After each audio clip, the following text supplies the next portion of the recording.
ıhlamurlarım ve ben, ıhlamur ağacı, ıhlamur ağacının ışığı, yaprakları, çiçekleri mis gibi kokuyor.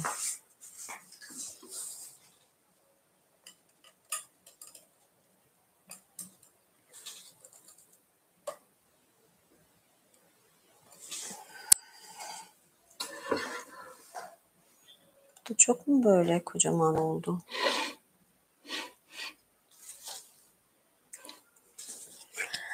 Evet, hoş geldiniz. Teşekkür ederim. Hello Mike. I'm fine, thank you. Kraliçeniz geldi. Hoş geldiniz. Thank you to US. Evet, herkese iyi bayramlar diliyorum. Türkiye'de ve tüm İslam aleminde Kurban Bayramı bugün. Ben bugün ne yaptım? Ihlamur kurban ettim. Bir de dut topladım. Benim böyle bir durumum oldu. Şöyle ses daha güzel gelsin, daha yanaştırayım. Herkes iyi mi?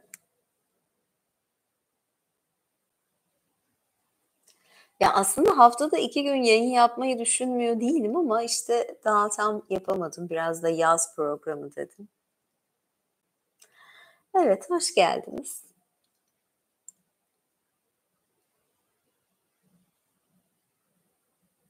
Ben de iyiyim.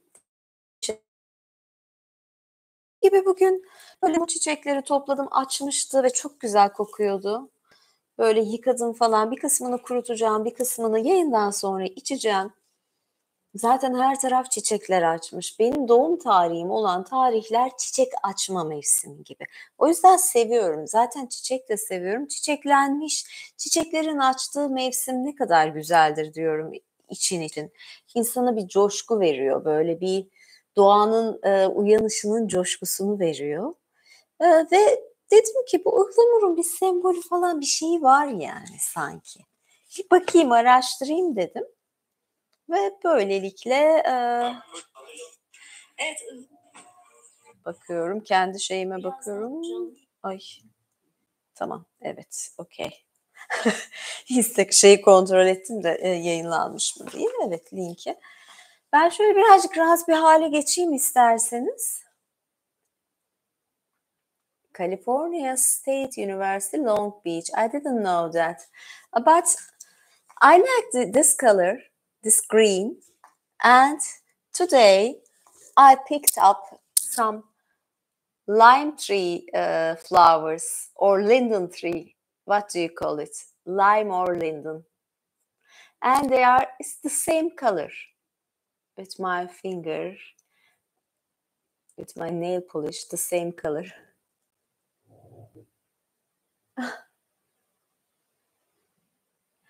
Bugün çorap son gün ya. Geçen gün bu arada kanalımda son paylaştığım teaser'ı gördünüz mü bilmiyorum. Yani bir tanesi bu çorabın provasıydı. Yani bir çorapla birlikte provaydı. Dedim ki ben o yüzden bugün de böyle bir hani hafif soğuk yaz gecesi olur ya, soğuk yaz gecesinde siz de şey yaparsınız yani. Hani erkekler giymez, ben giyerim tabii. Hani kadınlar soğuk yaz gecelerinde de çorap giyiyorlar. O yüzden şu çorabı giyindim. İncecik bir çorap ya. Yani 5 denye, 8 denye falan. Ama haftaya herhalde daha sıcak olacağı için o zaman zaten şey giymeyeceğim. Çorap giymem artık diye düşünüyorum. Şimdi size ıhlamurla ilgili okuma yapacağım ve oradan çok ilginç konulara geleceğiz. Büyü konusuna geleceğiz. Dedim bu ıhlamurda bir şey olsa gerek. Your silver strapped shoes. I will wear some silver shoes the next weeks.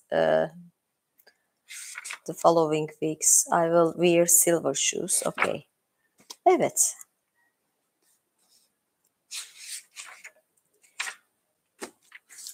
Ben şimdi size ezoterik sözlükten okuyacağım. Ezoterizmle ilgili. Sembolde, ıhlamurla ilgili bir şey bulamadım. Ama dedim ki belki bunun bir ezoterik anlamı vardır ıhlamurun ve o yüzden bu sözlüğe baktım ve gerçekten bir şeyler buldum, ilginç şeyler buldum.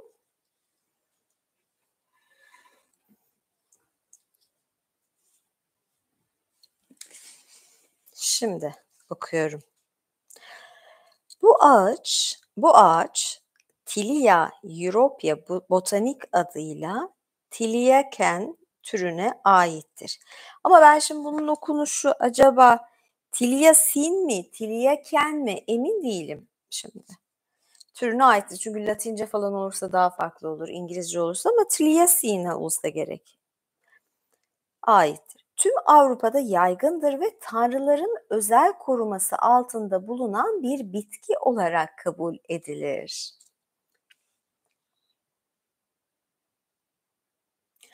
Soluk limon sarısı rengi ve harika hoş kokulu çiçekleri, terletici, hafif uyarıcı ve kramp dindirici özellikleri nedeniyle çay olarak halk ve ev ilaçları arasında yerini almıştır. Odununa da Lingum sanctum denmekte çünkü Salzburg, Nürnberg'deki en eski Meryem Ana resmini ıhlamur ağacı odunundan oyulmuştur. Salzburg, Nürnberg'deki en eski Meryem Ana resmi ıhlamur ağacından. Ihlamur ağacı odunu iyi büyü özelliklerini ıhlamur ağacı odunuyla yapılmış kürekle kazılıp çıkartılan tüm bitkilere aktarma özelliğine sahiptir. Burası böyle ilginç değil mi? Şöyle birazcık rahat edeyim.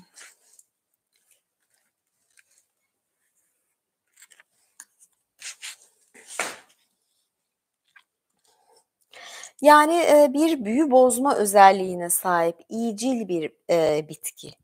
Yani bazı bitkilerden kötülük çıkarılabiliyor. Bu ise hem Meryem Ana, kullanılmış, yani Meryem Ana, resminde kullanılmış hem de, büyü bozma özelliğine sahip, kötü büyüleri bozma özelliğine sahip. Evet.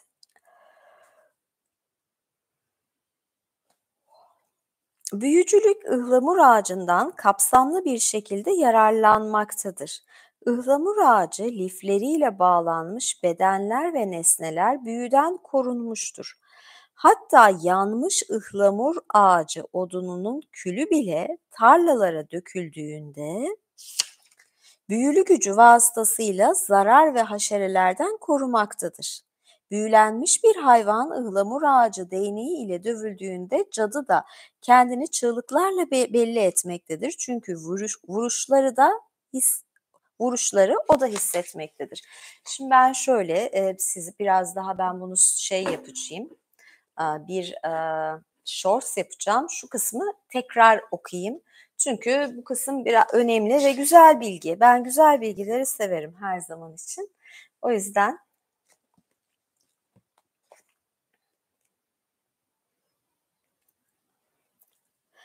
büyücülük ıhlamur ağacından kapsamlı bir şekilde yararlanmaktadır. Ihlamur ağacı lifleriyle bağlanmış bedenler ve nesneler büyüden korunmuştur.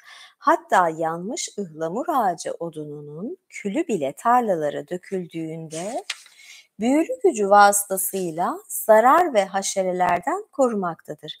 Büyülenmiş bir hayvan ıhlamur ağacı değneğiyle dövüldüğünde cadı da kendini çığlıklarla belli etmektedir. Çünkü vuruşları o da hissetmektedir.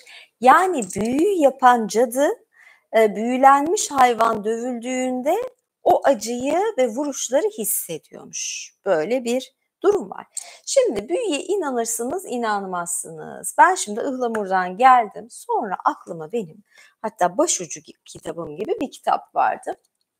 Ne yapacağım size?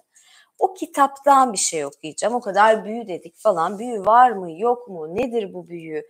Buna inanalım mı, inanmayalım mı, nedir, değil. Bu konuları birazcık okumak istiyorum.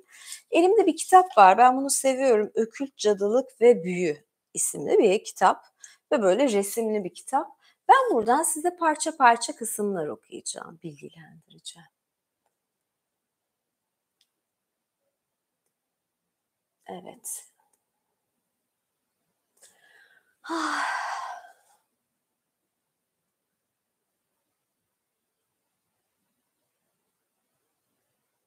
Evet, şöyle.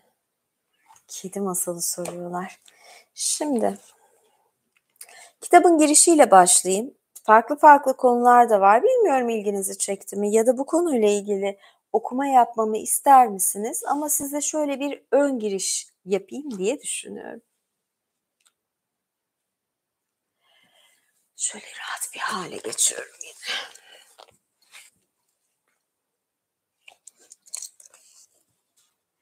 Biraz ıhlamurları da kenara koyayım. İster hala varlığını sürdüren, ister uzun zaman önce ortadan kalkmış bütün dünya kültürleri büyülü unsurlar içerir. İnsana görünmeyen güçlerin ve ezoterik ökült ya da gizemli bilgilerin yardımıyla denetim altına alınan, iyi ya da kötü amaçlarla alet edilen güçlerin dünyada hüküm sürdüğü düşüncesi, ava çıkanların şansının yaver gitmesini sağlayacak ritüelleri uygulayan şamandan, Harry Potter serisinde ya da Tolkien'de karşımıza çıkan sihirbazlık fantazilerine kadar etkili olmuştur. Bu tür ezoterik ve okült inançlar her yerde karşımıza çıkar. Okült kelimesi gizli anlamına gelen Latince occultus'ten türemiştir. Temelde günlük varoluşun ötesinde gizli, başka bir dünya olduğu, büyünün bu iki dünyayı birbirine bağlama olanağı sunduğu varsayımını içerir. Yani şöyle bir şey var, farklı alemlere bilmem inanır mısınız? Yani biz bunu ben yogada da mesela görmüştüm. Şöyle bir şey, yani biz şu anda dünya alemindeyiz. Farklı alemlerin olduğu da söyleniyor. Aslına bakılırsa cennet de bir alem, cehennem de bir alem. Ya da işte, cinler dersin onlar başka bir alemdedir ya da uzayda belki de bambaşka alemler var. Yani buna böyle de bakabilirsiniz. Şimdi illaki hani, böyle, spiritüel bir inancınızın olmasına gerek yok ama mantık düşündüğünüz zaman farklı bir boyut olarak düşünebilirsiniz. Alem dediğim farklı bir boyut ya da farklı 2 dünya. O zaman başka bir, paralel evren de denebilir farklı 2 dünya ve bunların arasında bağlantı kurarak, eee yani, ne diyor? Birbirine bağlama olanağı. Yani, çünkü başka bir yerde, başka bir âlemin belki spiritüel olarak bir şeyiyle oynadığın zaman bu alemde de etki görüyorsun. Bunun gibi bir mantık güdülmüş. İki dünya arasında bağlantı kurmak için çok sayıda farklı araçlara başvurulur. Ritüeller, efsunlar, tılsımlar, seanslar, nekromansi, ezoterik şekiller, simgeler, iksirler, büyülü sözler, vahiyler, kerametler, özel sözler. Bu gizli dünyayla ilişkiye geçmeyi başaranları muhteşem mükafatlar bekler. Ölülerle iletişime geçme, başkalarının sevgisini kazanma, hayatına istediği yönü verme, hastalıklardan korunma, makrokozmoza bakma, hatta büyük tabloyu idrak etme yetisidir deniyor. Ama büyük tabloyu idrak etme. Ay bir şey var ya. Bir dakika. Burnuma bir şey kaçtı ya. Ağzıma saç girmiş. Nereden girdi ya? Büyü müyü konuşuyorduk. Evet, rahatladım. Tamam. İyi.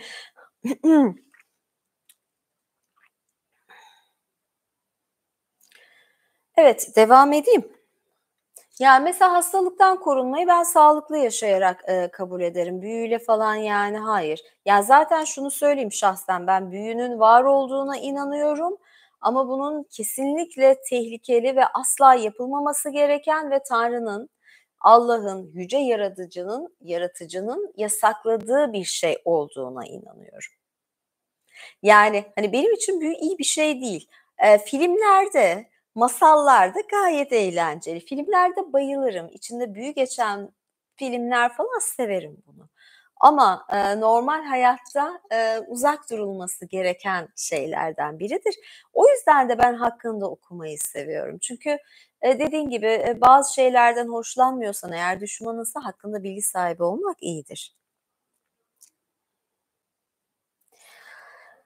Ah.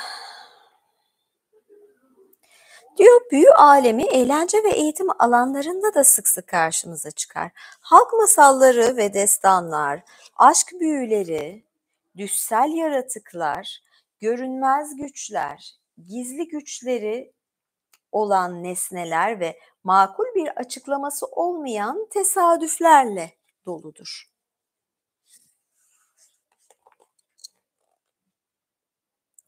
Antik Yunan mitolojisinde Odysseus doğaüstü canavarlarla savaşır ve ölüler diyarına gider. Çin destanı batıya, yolculuğun baş Çin destanı batıya yolculuğun baş kahramanı Sun Wukong adlı maymun. Evet, Çin destanı batıya yolculuğun baş kahramanı Sun Wukong adlı maymun sihirli bir demir asa taşır. Yolculuğunda karşısına büyülü evler, sihirli manzaralar çıkar. Binbir Gece masallarında sihirli nesnelerle dolu bir mağara vardır. Kral Arthur büyülerinde büyülü güçleri olan kılıçlar, sihirli kaleler, büyücüler ve tuhaf büyüler vardır. İnsanlar kadim Mısırlılardan bu yana göz bağcılık ve hokkabazlığa meraklı olmuştur. Bunlar bilimin ilerlemesine rağmen ayakta kalmış uygulamalardır. Yukarıdaki listeden de görüleceği üzere çeşitli büyü türleri vardır diyor.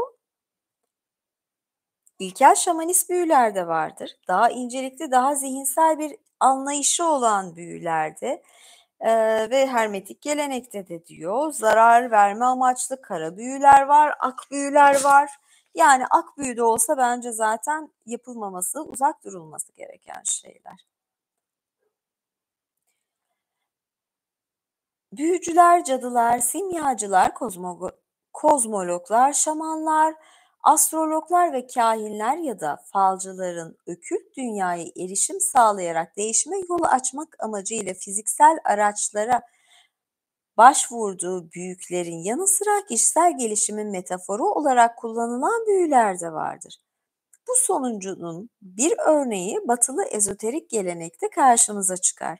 Hermetik düşünce ve astrolojiyi temel alan bu büyüler, Hürmasonlardan simyacılara kadar çok farklı grup ve bireyler tarafından benimsenmiş, ne kadar esnek ve kolay uygulanabilir olduğu görülmüştür.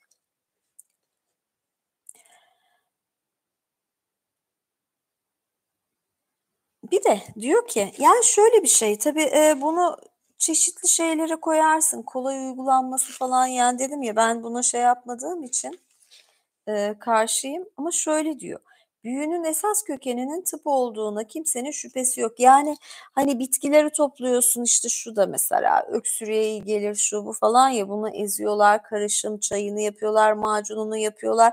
Buna da bir büyü deniyormuş eskiden sanırım.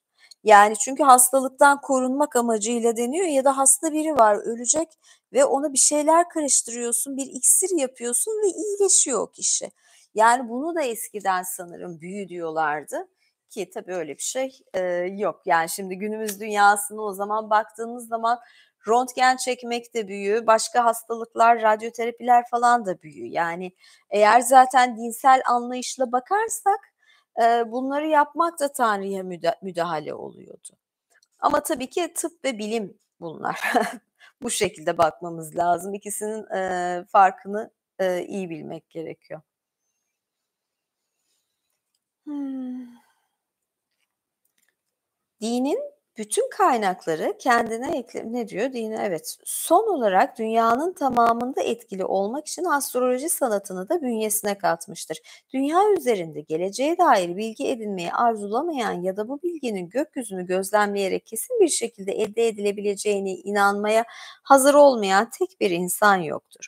İnsanın bütün hislerini bu şekilde üç koldan kendine bağlayan büyü sanatı öyle bir itibar kazanmıştır ki günümüzde bile dünyanın büyük kısmında etkilidir ve doğunun en yüce krallarına hükmeder. Büyü ve din diye bir bölüm var. Burayı geçeceğim.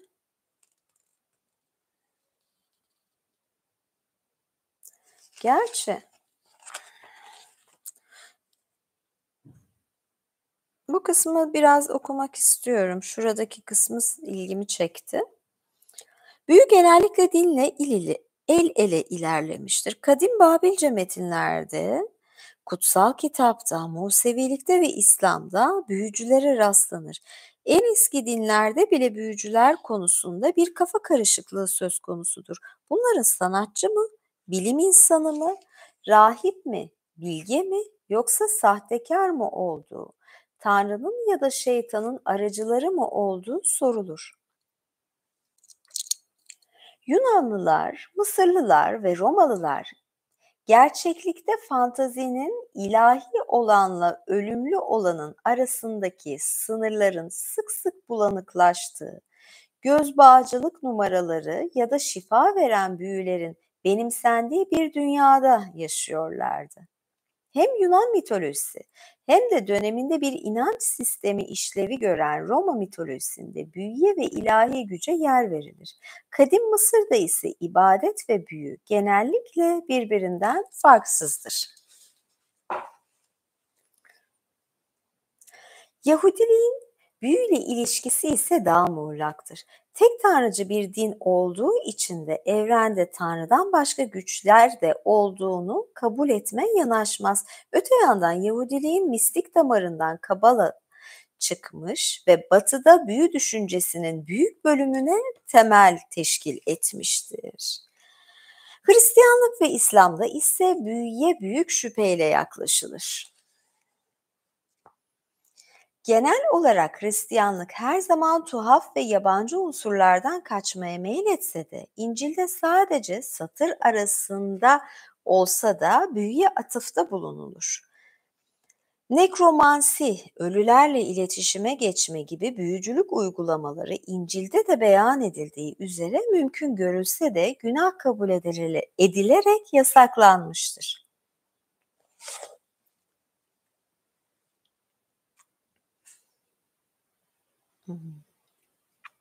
Bir azizin ya da Tanrı'nın müdahalesiyle gerçekleşen mucizeler şükranla karşılanmalı, ancak başka yollardan gerçekleştirilen büyülerden sakınılmalıdır. Büyü ile din arasında ayrım yapmak için başvurulan kavramlardan biri, yapılan işten dolayı anlamına gelen ex opere operato'dur. Burada esas önemli olan ritüel uygulayan kişinin elde edilecek sonucu müdahale eden bir güce mi yoksa ritüelin gücüne mi atfedeceği sorusudur. Eğer sonuncusu geçerliyse bu büyüdür. Bir daha tekrarlıyorum. Esas önemli olan ritüel uygulayan kişinin elde edilecek sonucu müdahale eden bir güce mi? Yani ritüelden dolayı olmaması gerekiyor. Avrupa'da Reformasyon dönemi olan 16. yüzyılda Protestanlar Katolikleri dini ayinlerin ex operato işlediğine inanmakta, bir başka deyişle Katolikliği Tanrı'nın şefaatinden çok büyülü sözlere ve ritüellere dayanmakla suçladılar. Evet, şu kısa bir şey mi, bunu sonraya mı şey yapsam? Diyor ki dilin gücü, büyü, hani derler ya söz büyüdür diye. Büyü yazıyla da yakından ilişkilidir diye. Ama bu kısmı daha gelmeyeyim isterseniz. Ne dersiniz? Devam edelim mi?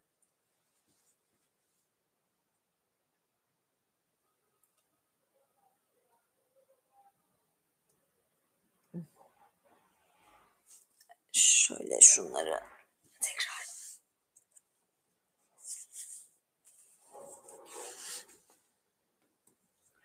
Evet, yayından sonra Kıdemli Savaş yayını olacak.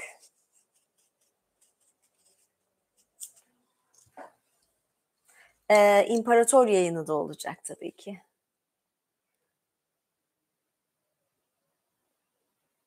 Taytlı Kedi masalı ne zaman gelir ben de bilmiyorum. Birazcık daha okuma yapayım. Dil ile ilgili kısmı okusam mı diyorum. Evet. Bakın size ilginç bir resim göstereceğim. Bunu acaba ya da neyse şimdi göstermeyeyim. Ama ne güzel bakın.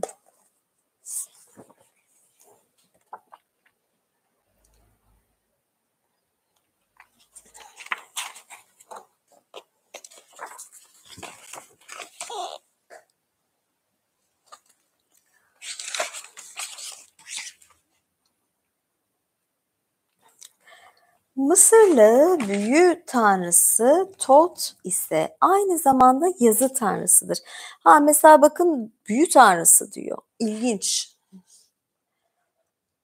Bu yakın ilişki genelde çoğunluğun okuma yazma bilmediği kitlelerin bilgiye ulaşımının olmadığı toplumlarda karşımıza çıkar. 14. yüzyıldan itibaren büyücülük kitabı bulundurmak bir kovuşturma sebebiymiş. 1319'da Fransisken papazı Bernard Delicieux mu? Öyle bir şey okunuyor. Delicieux. Bir nekromansi kitabı bulundurduğu için hapse atılmış. Ondan bir yüzyıl sonra Papa Benedikt göçebe Arap kabilesi Sarakenlerden egzotik doğunun saklı bilgilerini içeren benzer bir kitap satın almakla suçlanmıştır.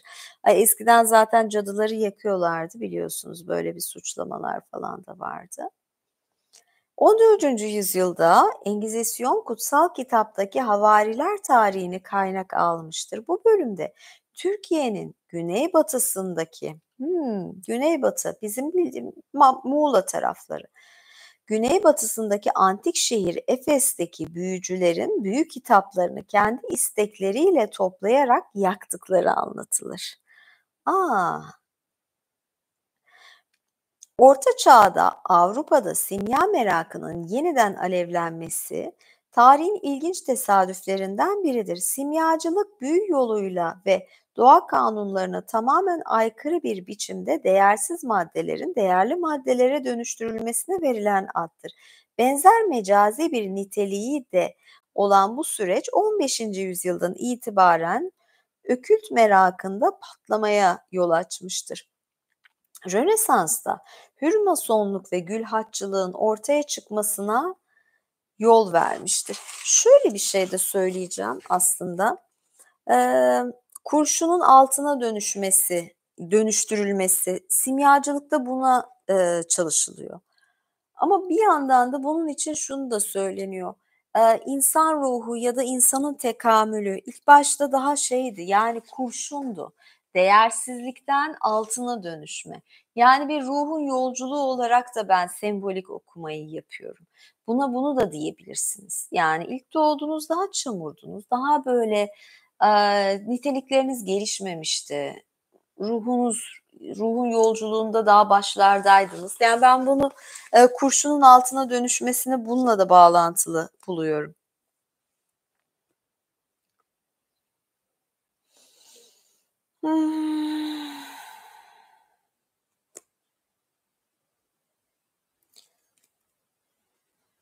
Hermetizmi şimdilik geçeceğim.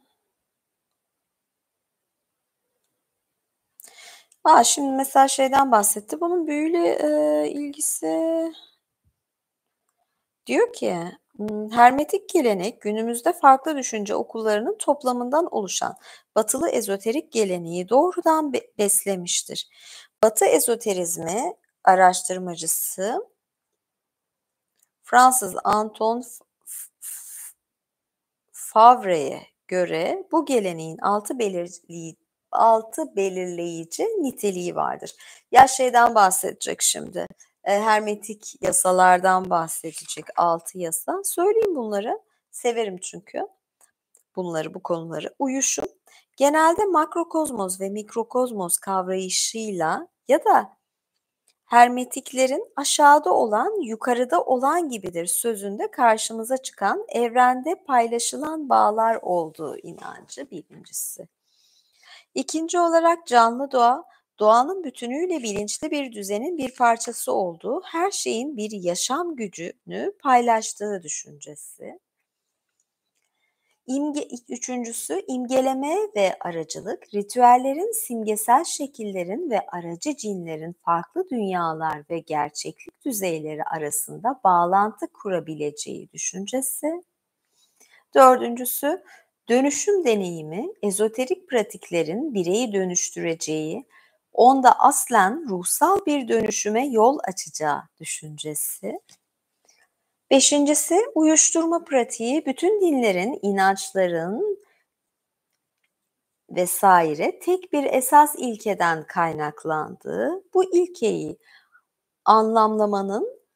anlamanın farklı inanç sistemlerini birbirine daha yakınlaştırdığı düşüncesi ve sonuncu olarak 6. da iletim, ökült bilgilerin üstattan ehil olanlara genelde bir inisiyasyon süreci yoluyla öğretilmesi. Şimdi bu tür bilgiler, ökült bilgi ne demek? Daha gizlide olan bilgiler. Bunlar böyle her yerde yazmıyor, kitaplarda yazmıyor ve alması gereken kişi iyi bir öğrenci ve buna hak kazandıysa ona direkt birebir eğitim yoluyla aktarılıyor. İnisiyasyon deniyor bu eğitim sürecine de. İşte böyle size bu tür bir okuma yaptım. Nereden geldim? Ihlamurlardan geldim. Mis gibi de kokuyor. Düşürdüm mü ben ama daha ıhlamur içeceğim. Evet, herkese iyi bayramlar diliyorum. İyi hafta sonları diliyorum. Birazdan kanalımda üyelik yayınlarım olacak kıdemli savaşçılar ve imparator üyelerle. Yine videolar gelecek, değişik videolar. Belki hafta içi arada da değişik çekimler ve videolar düşünüyorum aslında ya da shortslar olarak. Shortsları da takip edin. Yurt dışındasınız ve benim kanalıma üye olmak, abone olmak istiyorsunuz. Olamıyorsanız da Patreon sayfama bakın diyorum. Görüşmek üzere, hoşça kalın, iyi geceler, iyi akşamlar, iyi hafta sonları, bay bay.